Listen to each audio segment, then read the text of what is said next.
Speaker, I've come to discuss an urgent matter with you. More urgent than Crota, more urgent than Atheon, more urgent than Skolas in the House of Wolves, and yes, even more of an issue than Oryx himself. Something that is threatening to tear our whole world apart, including the Traveler. And that is that there is nothing left to fucking do in Destiny! Speaker, you've got to give us something more to do! We wait week after week for the weekly update, or This Week in Bungie, whatever the hell they're calling it now, to give us some information! And all they do is PvP, PvP, PvP! Every week, that's all they talk about. That's all they give us. Oh boy, next week, new patch. Guess what? Crimson Doubles all week. Valentine's Day. And then what else? Ooh, we at least finally get solo playlists. No fire teams. Yay. But where is the rest of the content? Where is it? What happened? Why? Why are we devoid of any kind of PvE contact? I just don't get it. So what do we have left? We're just stuck here, waiting. Waiting for that Traveler to say something. You are the voice of the Traveler. It says it right on the screen. Give us something. Give us something to do. At least give us a roadmap of where we're going. And what we have to do. Because quite frankly, right now, Destiny's in trouble. Not from an enemy, but from the erosion of the Guardians themselves. The towers become a barren place. So please, Speaker, give us a word. Give us the view of the future. What's next? You must help us. I tried to get help from Deej, but he was just so robotic and so monotonous. You. Something else? You, Speaker.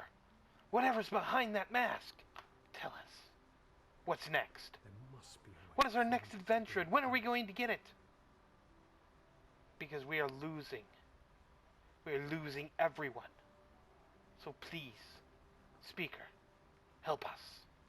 You're our only hope. And with that, I salute you. Please help us. Please.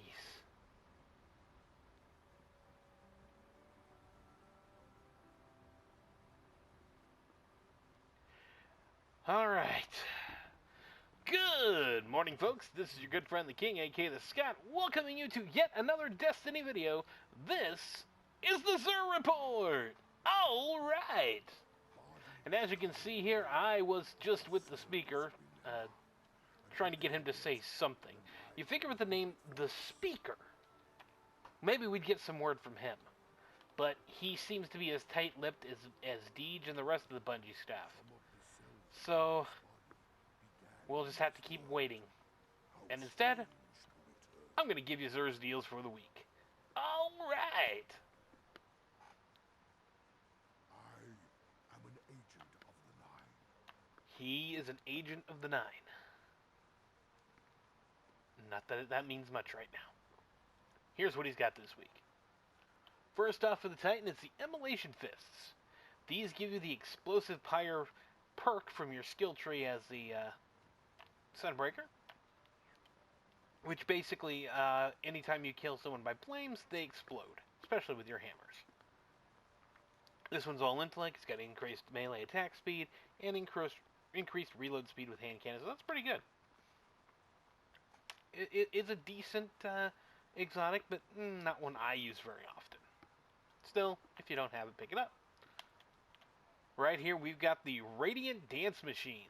These are, of course, a year one pair of boots. They allow you to move more quickly while aiming your weapon, but unfortunately, they don't do anything when you dance, even though they're called dance machines.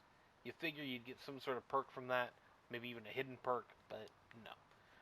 These are intellect and discipline. extra fusion ammo or machine gun ammo, and then you got arc double down, solar double down, or void double down. One of any of those three.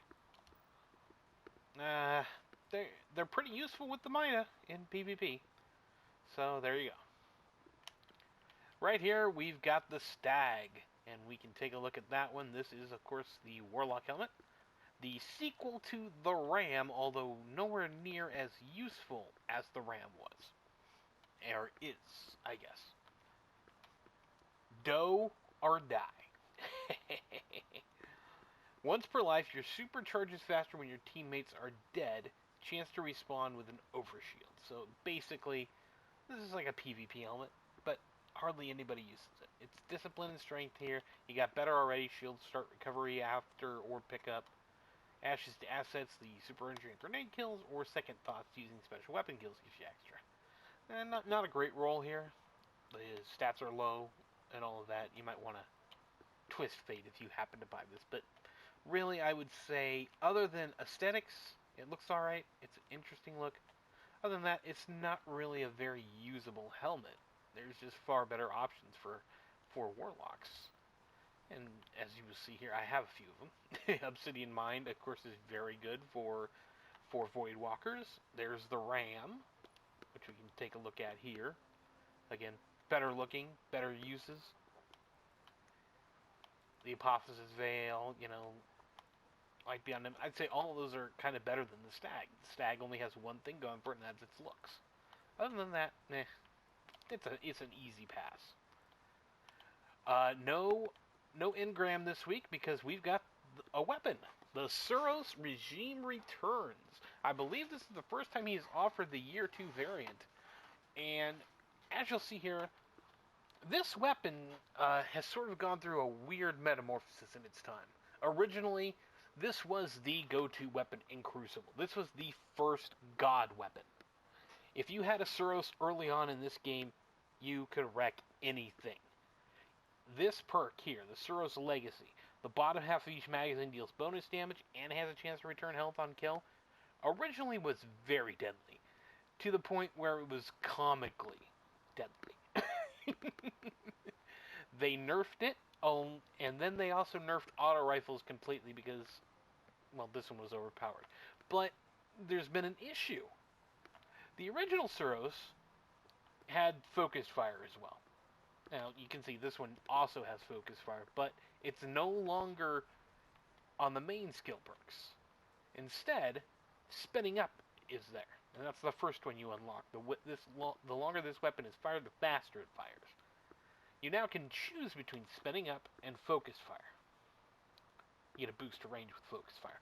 But, you see, what has happened in this game is that every time they've nerfed auto rifles, every time they've really nerfed most weapons, it's been to increase the efficiency and, you know, time to kill of the high rate of fire weapons, while lowering the time to kill on the slower rate of fire, higher impact weapons. To the point where it's almost useless to get anything with focus fire. In fact, most people would say at this point, if you get focus fire on a weapon, you're getting a nerf. Because of how badly they've nerfed high impact, lower rate of fire weapons. It's disappointing. It's really disappointing the way it's happened.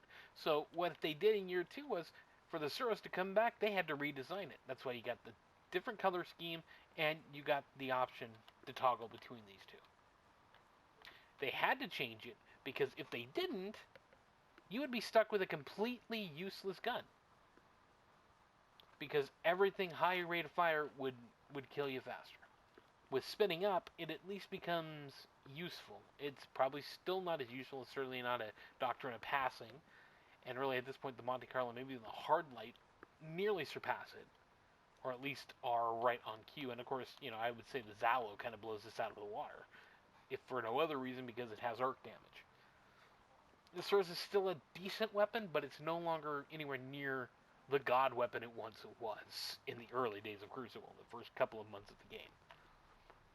So, you know, many of us lament the old, nice, beautiful, original white Xur, but, you know, once you go black Xur, you never go back Xur. Alrighty then. So that's my say on that. It's, you know, if you don't have it, if you don't have the year 2, it's worth picking up, I suppose. Or you can just wait for it to drop from, you know, a 3 coins or whatever.